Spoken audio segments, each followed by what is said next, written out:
Balma la melike jama bela jele aw beni nyantuma ni aw balma muso umusama ke tuguni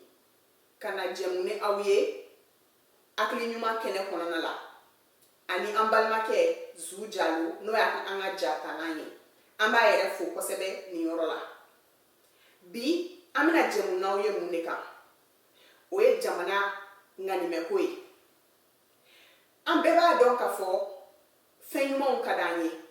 fenyuma sugu jumɛn monturu ɲuman samara ɲuman saki ɲuman so ɲuman fɛn bɛɛ ɲuman ka d'an ye o fɛn ninnu u bɛ dilan ni fɛn dɔw de ye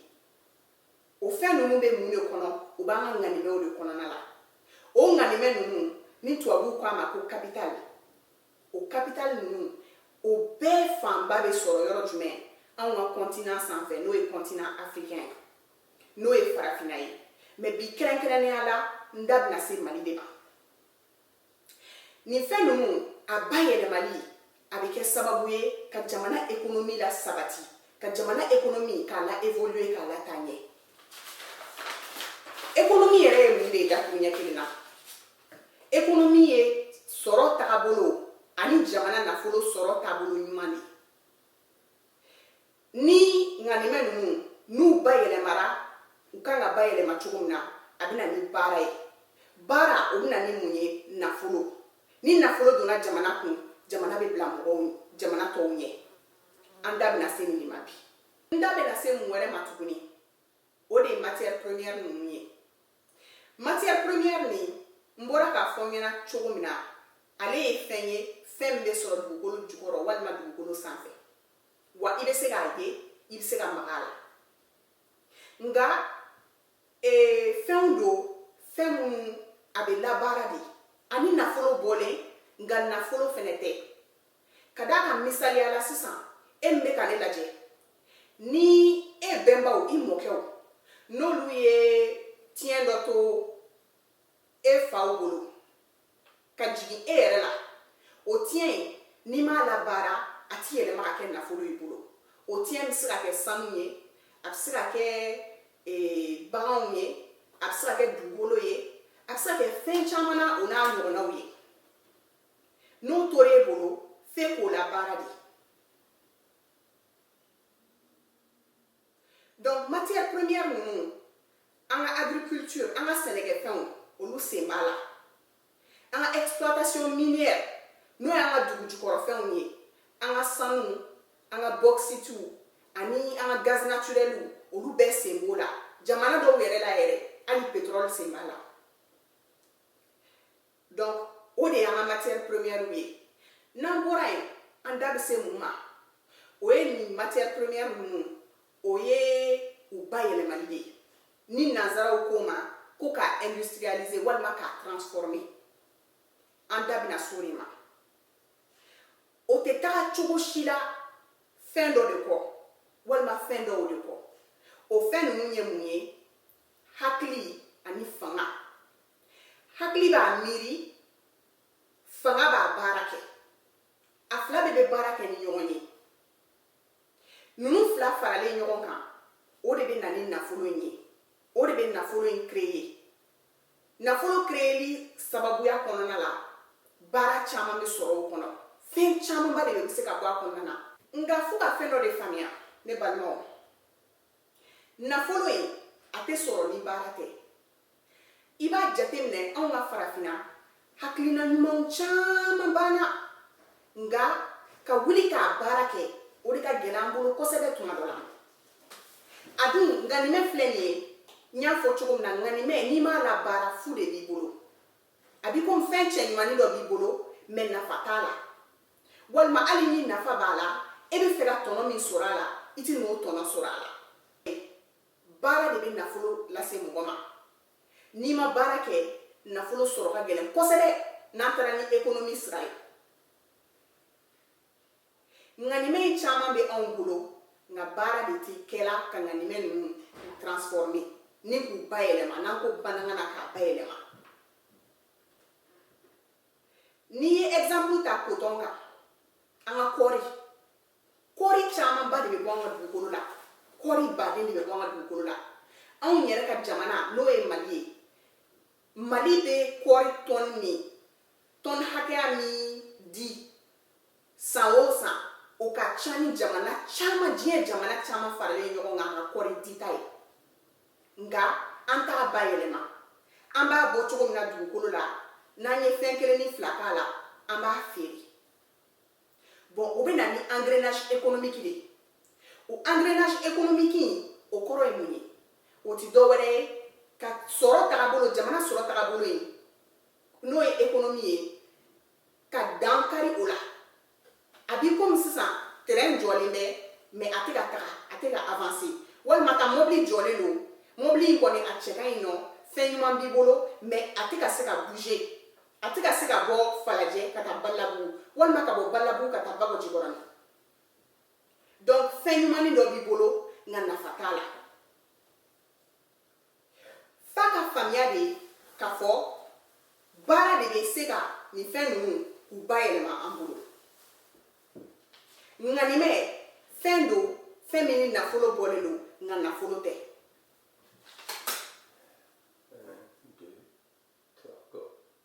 anw bara problème wɛrɛ jumɛn bɛ yen tuguni o problème ye de k'a fɔ anw bɛ hali min produit o yɛrɛ ti bɛrɛ ye wa o min yɛrɛ ti bɛrɛ ye kɛ baara min kan ka kɛ n'o ye o baara ti ka kɛ n'o ye misaliya la n'i ye misi ta k'a jateminɛ misi kunturu kelen mɔgɔ min bɛ misi lamɔ mɔgɔ min b'a faga ani mɔgɔ min bɛ taga sogo feere ani fɛn caman ka bɛ kɛ ni misi ye o bɛɛ de bɛnnen bɛ mɔgɔ kelen ni mɔgɔ fila ma problème wɛrɛ jumɛn de bɛ anw bara n'i y'a ta k'a jateminɛ o de ye k'a fɔ anw yɛrɛ ŋanimɛ min bɛ an bolo an bɛ ŋanimɛ dɔw yɛrɛ produit o ŋanimɛ wɛrɛ ti bɛrɛ yɛrɛ bɔ kuma bɛ ko k'a transformer n'o ye k'a bayɛlɛma ye n'i y'a jateminɛ n'i ye misaliya ta misi la misi kuturuba kelen misi kɛnɛman jɔlen o ye capital ye ŋanimɛ de don nka n'i y'a faga k'a sogo k'o bayɛlɛma ka sogo in ja walima k'a tobi k'a feere walima k'a golo k'o yɛlɛma k'o kɛ saki ye k'a kɛ samara ye walima ka golo in yɛrɛ k'a feere parce que dɔw bɛ hali a dun walima ka kolo k'a kɛ fɛn wɛrɛ ye k'a bayɛlɛma k'a kolo bayɛlɛma k'a kɛ fɛn dɔ ye o y'a yɛlɛmalen ye ka kɛ nafolo ye o nafolo in o tɛ sɔrɔ fo baaraw de ka créer donc a bɛna ni baara yɛrɛ ye jamana kɔnɔna na o ka ɲi jamana économie ma kosɛbɛ nka i bɛ misi kunturuba kelen ta i bɛ taa sɔrɔ mɔgɔ min b'a faga mɔgɔ min b'a sogo boson mɔgɔ min bɛ nin ko ninnu caman kɛ o bɛɛ bɛnnen bɛ mɔgɔ kelen ni mɔgɔ fila de ma o la baara bɛrɛ tɛ créer kuma in bɛ kun de nɔfɛ il faut que an ka ŋanimɛ minnu b'an bolo an ka se k'u bayɛlɛma de bayɛlɛma cogo ɲumanw na ani bayɛlɛma cogo caman na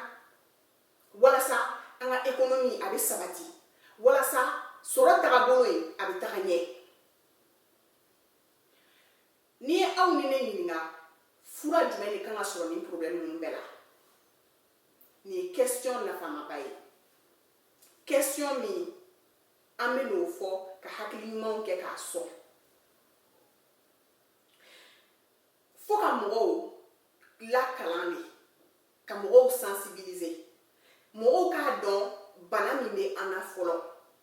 bari bana dogolen o tɛ furakɛ mɔgɔ caman b'a dɔn k'a fɔ an ka jamana fɛn nafamaw bɛ dugukolo kɔnɔ fɛn nafamaw bɛ dugukolo sanfɛ nka mun na an tɛ ka se k'a labaara o ma dɔn o ma faamuya nka ni sensibiliseliw kɛra ka éducation kɛ a ka ca ala fɛ an ka bana mɔgɔw bɛna bɔ a kalama dɔɔni dɔɔni wa ni banaw n'an bɔra a kalama mɔgɔ minnu sigilen don an tɔgɔ la n'o y'an ka lasigidenw ye n'o y'an ka politiciens ye a ka ca ala fɛ